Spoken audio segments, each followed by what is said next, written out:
Hello and welcome to the Studio Meala Podcast. Joining me is Cliona Noonan, animator and filmmaker. Hello. Hello. Thank you for having me. What was it that drew you to direction? Well, I don't know. I feel like if I was to write my own bio, let's say, I would usually put down like animator, filmmaker, because I feel like being a director and a filmmaker is kind of two different things, which I do both, but the director is kind of working with people and a team, helping them to make what you have, like your vision or whatever. But then the filmmaking bit is also like, I just like to make films, and I like all parts of the process of actually making it, like the animation and design, everything from start to finish. So it's kind of like both of those things. I first found out about your work, well, me and Sean actually saw it together at the Dublin Animation Film Festival that was in Dunleary a few years back, and Tuna, your short film, was a part of that program, and we just both loved it, and I'm pretty sure that was the first time he saw your stuff as well. Yeah. How did Tuna come about? I mean, it was my grad film from college, but like, that's mad that you were with Sean that day, because I've heard him tell the story of he was always like, I was with my friend, but that's you. Because that was the first time as well. Like, I think I probably had heard of Sean's stuff, but he emailed me after that screening just to be like, hey, I saw your film. And that was like probably the first time I actually talked to him. But yeah, so Tuna was my grad film from IDT, and yeah, like fourth year, you basically just get to make a film, and I made that film. I don't know where it started. I more wanted to make a film about kind of a feeling rather than a plot, like ABC things happening. And yeah, the films I like are more not your traditional mainstream, I guess, stuff. So I don't know, I just kind of merged together things I liked about animation. Like Tuna wasn't even a part of it in the beginning, and it just developed that way the more I thought about it. I was going to ask actually about your favorite directors, or like anyone who may have influenced you, or like who do you admire, animation or otherwise? Such a hard question. There's so many. I mean, yeah, I definitely think, before I even went to do animation, I don't even think I knew what animation was. Animation that I know now, I wasn't aware of. I just thought I would like animation. But really, being in college, yeah, it was films like The Triplets of Belleville was probably one of the first features I saw that was very weird animation. And I love Sylvain Chomet's stuff. Like the Pierce sisters, kind of like ugly animation I like.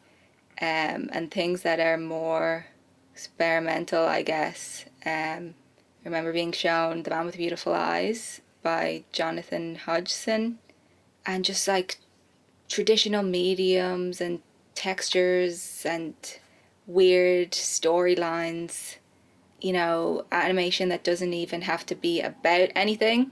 You're just watching these characters do something and it looks really cool and strange. Yeah, I think animation really is the ideal home for something more abstract maybe than live action. You can certainly make abstract live action, but there is always going to be a grounded in reality element to seeing people in the world there. But animation, you can certainly, your main character can be a triangle, your main character can be a blob, or might not have characters at all, but yeah, it's wonderful for that. And I wish we saw more experimentation like that. I'm more appreciative of the kind of unusual short films that you'd see in college now than I was then. I think I Yeah. was, like many others, just thinking, what on earth is this? Yeah, because sometimes you do feel like your audience is just other animators. If you're making weird things, like movies we think of as like big movies in animation, like The Red Turtle. Like, I'd say that to someone in my family that never heard of it. The nice thing about shorts is it doesn't have to be all about the audience. Like if you're making, I think, like more of a mainstream feature for a children's audience, you have to make sure it's going to suit that audience. But with shorts, because you technically can make a short by yourself, beginning to end, you can do whatever you want. So it's kind of, you can be selfish and just like enjoy making it and experiment like within that, with whatever you want to do. That personal freedom, how does it feel making something entirely free, you're in charge, and then working still as a filmmaker, director, but under a studio? Does that Yeah. feel in any way different, or? Yeah, it's definitely different. Like, I think it's always important to have your own practice or what you do, that it's yours. You don't have to answer to anybody. But then when you're directing, let's say, or working with a team or working with the studio, that's where you can like use everything you've learned from doing your own stuff. I think it's hard to experiment when people expect things from you and there's a deadline and there's a budget.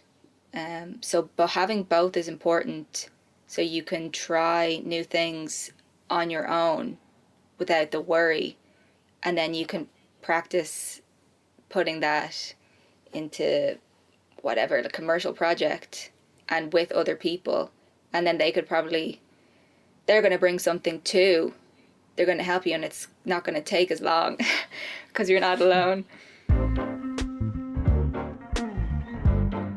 Have you got a dream personal project that, say, give you 100 people and they're working for you and you don't have to worry about the budget and you don't have to worry about getting it on time?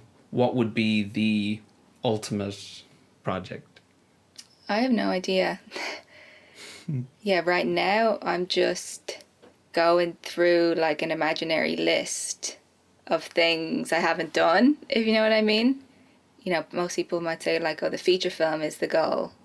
But I don't know yet, because I still think shorts are, like, I enjoy shorts. I guess if I had a team, like right now, I would just make another short, maybe a longer short. But yeah, I don't know. There's no one thing. I just know there's loads of things. Like, it would be cool to develop a TV series. It would be cool to do like an animated documentary. Just try them all. So there isn't a brewing, I've got this space adventure that I've just always got in the back of my mind. It's just a couple of different things. Yeah, and just trying to, with each project, like do something differently, or whether it's the way I'm making it or if I'm working with different people, just to keep it exciting, because it takes so long.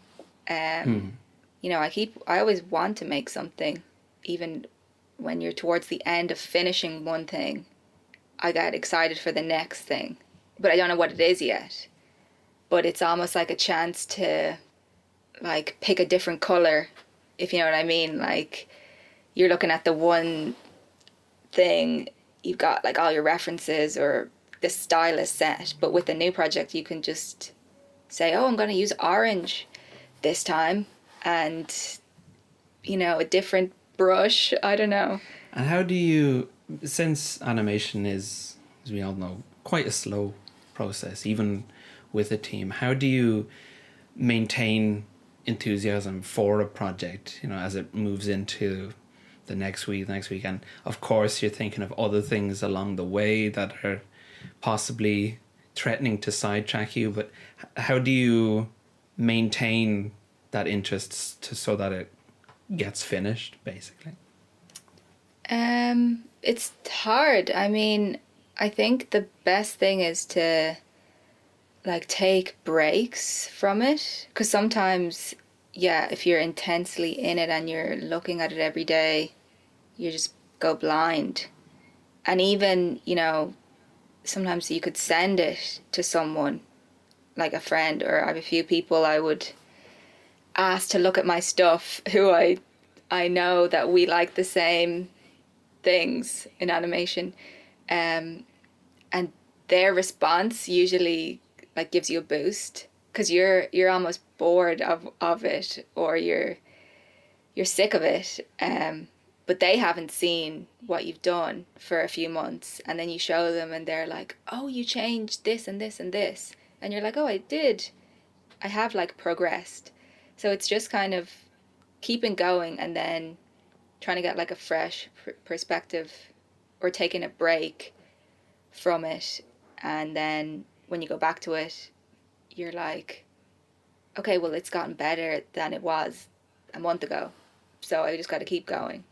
Yeah, it's such a shame that when you're so intensely working on something, it can feel like no progress is being done unless it is finished. Yeah. Which is, it's silly, but that is oddly how it can feel. And you're absolutely right. Showing it to someone else can be the reminder that, oh, a certain amount of hours has gone in. So things that needed to get done were getting done, and we're further along now. So there is light at the end of the tunnel. Yeah, and like it's weird as well, because with the film, if it's a film, the film is the final thing. Like, which you said, when it's finished, it's only a film when it's finished. But then, if you look at illustrators or something, they're just doing like, not to say it's easy, but they can share one drawing and that's the finished thing. Whereas, your finished thing is made up of a million things. So, you can still share, or like try to appreciate each bit as its own little thing. Like, I did one shot, I just have 100 more. I guess it is trying to compartmentalize that and say, like, this is going to be made out of a million bits, and every one of those million bits will have to be done. So if I get one of those million bits done, that's getting something done. So, yeah. And to remind to not give yourself a hard time for not getting the million bits done in a sitting. Exactly. I'm going to embarrass myself now, because I want to ask about animation you did for a major artist whose name I have never said out loud, or even heard said out loud, because I'm that much out of the loop.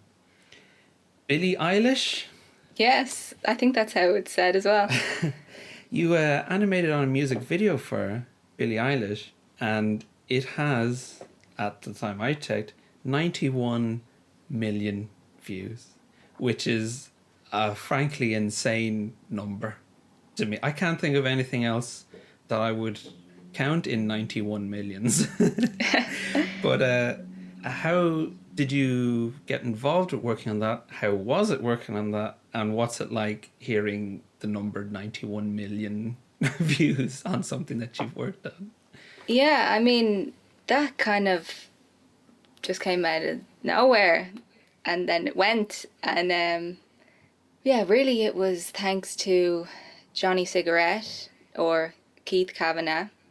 He just messaged me and said he got a gig, they need more animators, I can't tell you what it is. And I just happened to be free, and I was trying to like start doing some freelance stuff. I think it was in lockdown.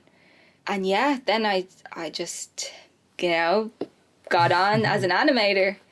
It was great, like, yeah, because the director is Australian, and there were animators like in America and all over the place, and it was just, you know, a couple of weeks animating.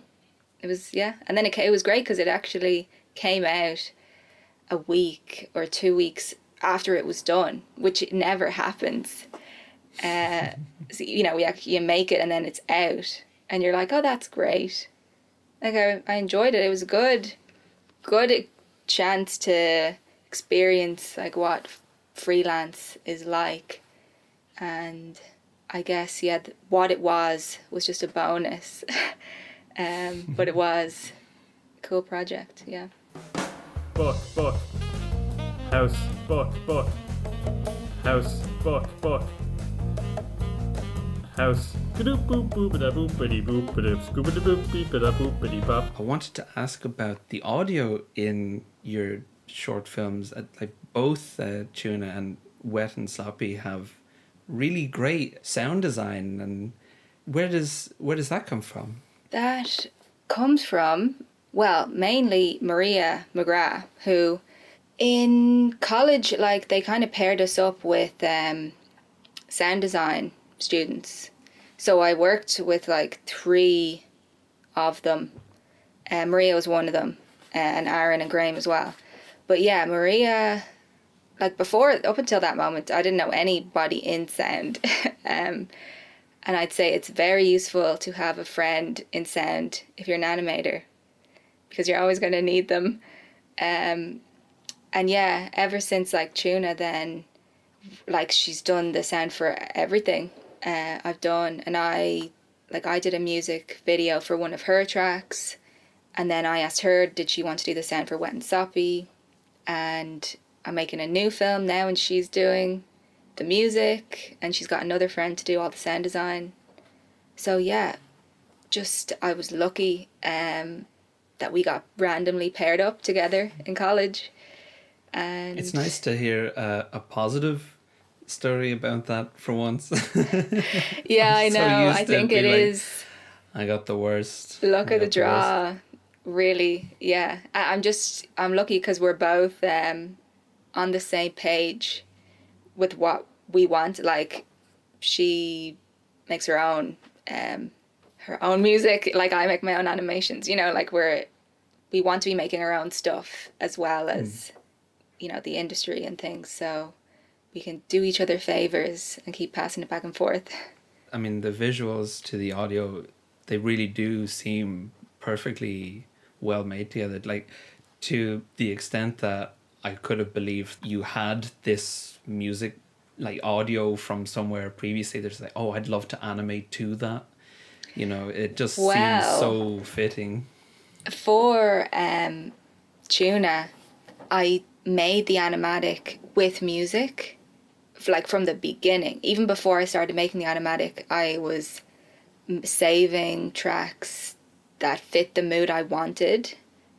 So that was definitely, like, I'd say the sound was there from the beginning, and then I was really worried because I couldn't use that sound. Then Maria and the others came in, and I was like, please recreate this, which they did. So that was good. But yeah, for Wet and Soppy, it wasn't as strict. I didn't have it like sound in or timed, but I still had an idea. I think that's what's like important. It's, you can't just go to someone and say make sound. It's like going and saying make animation. It's like it could be a million different styles. So yeah, just having like a strong idea from the beginning, and it helped that the stuff I was leaning towards was more electronic and synthy, and that's what Maria's really good at. Yeah. Did Sean tell you about the guy who was sitting behind us at the film festival in Dundee during all those I shows? don't know. There was a guy sitting behind us who was a talker, and he liked to make clear like what he thought about all the shorts, which were generally scoffs of like, that's not realistic. So there was a short where there was some, like a child had a pet bat, and there's a scene where they were playing with the bat in the back garden, but it was during the day, and he said, the bat wouldn't be out in the day. That's the kind of level of critical feedback we're talking about. And I was sitting there next to Sean knowing that his short was going to be coming up. I was like, what's the little sneer going to be? But when Agony Aunt came on, he was just roaring with laughter and like, oh, so good, so good. And it was sort of painful that he loved it. I just turned to Sean and said, there's your audience. Yeah. There's who likes what you do. That's kind of good though. Like, it is something you miss, is being in a room, like watching shorts and like even seeing your own stuff at festivals, because it's funny. Yeah, if you overhear something, good or bad, like it's still. Like, I think good or bad, it's going to stay with you. Yeah. The only one I remember was I was at a festival, and by the end of Tuna, someone in front of me just whispered, "She's a fish." And I was like, I got through to them. They understand. They saw the subtext. Yeah. The closest thing I had was when there was a screening of Define Intervention, and like I did a voice in it, and hearing my voice coming out of the cinema speakers, I was just melting, cringing, like in my seat, just in pain. I mean, everyone else was enjoying it, and I was just, I couldn't take it. It was really tough. Like the idea of being live action up on the big screen now makes me feel a bit sick. I perfectly understand any of those actors or directors is like, I don't actually watch the films when they're done. Yeah, that's why. Yeah, it's more interesting if there's something else to hear than like actually watching it. You're like, oh, I can't stand this one. On the other podcasts you may have heard, I like to take out an oblique strategy card. Artist Peter Schmidt and Brian Eno made this box of cards, which each have something that is supposed to inspire creativity. So let's see, what does this card inspire in you? I'll just take the top one. Use unqualified people. I mean, I don't think that's advice, just more... What do you think of that now? Use unqualified people. It's interesting. I would agree and disagree. I mean, the bad thing about it is you may get nothing done. But the good thing, someone might have like a totally different perspective because they're coming from a different place, which I agree with, because like usually a lot of, the animators that I like didn't necessarily come from animation. I mean, they came from something creative, but it's almost like they don't know, or they don't have like the 12 principles. So, their stuff just looks more unique. Yeah, I mean, certainly when it comes to directors, you could be, if you know how to do it properly, you're gonna do that, and it's gonna be really, really hard to break those rules, because you have in your head, how to, do a shot a certain way, how to communicate certain information. It's the interesting thing about watching some older films. It seems kind of like today everyone now knows how to make a film properly. Yeah. It's like, say, every Marvel film is a film that's made properly. And you would never come away from it, no matter what you liked or disliked about it, you would never say that like it was made wrong. But it's kind of like it's so correctly made that it's not hugely interesting. Yeah, or like with the Pixar films, Pixar know how to make a Pixar film. And you know, some still love Pixar. But like, yeah, when I saw like Toy Story 4 in the cinema, and I was almost like angry that I was enjoying it because they know how to make a good Pixar film. But yeah, I mean, it's two ways as well, because sometimes it's like you need to know the rules before you can break them. But then a little bit of not knowing is good. Like, I feel like I don't like doing backgrounds that much, so I usually just avoid them where I can. It's because I'm like using my limits, because I'm like, I can't do that, so I'll just won't put them in. But then maybe it helps to just make it look a certain way, because I'm like not putting in the stuff I'm bad at or that I don't enjoy, and I'm just focusing on like certain bits. So If you're not putting in a background because it's not something that you're interested in, you have to ask, does it need a background, or is that just that feeling of there is supposed to be a background? Yeah. It's not hitting that what it is supposed to look like when I watch a mainstream animated film. It's like, oh, well, I need that, I need this, I need that, or I'm not doing it fully or correctly. yeah, limits are good, because you don't even need animation in an animated film, you know. At some points you do. It would be nice. But if you have to choose, like, where is it actually important? You're saving time, and then the film will probably be better, because when people see that important bit, they'll have been like bored of just not seeing anything moving, that then they'll be excited that something has a background, or, you know, it kind of shows what's actually important for the story. The cards are a really good idea. Do you want to do another one? Okay, we'll do one more. Who should be doing this job? How would they do it? Okay. Just say one last thing about the use unqualified people.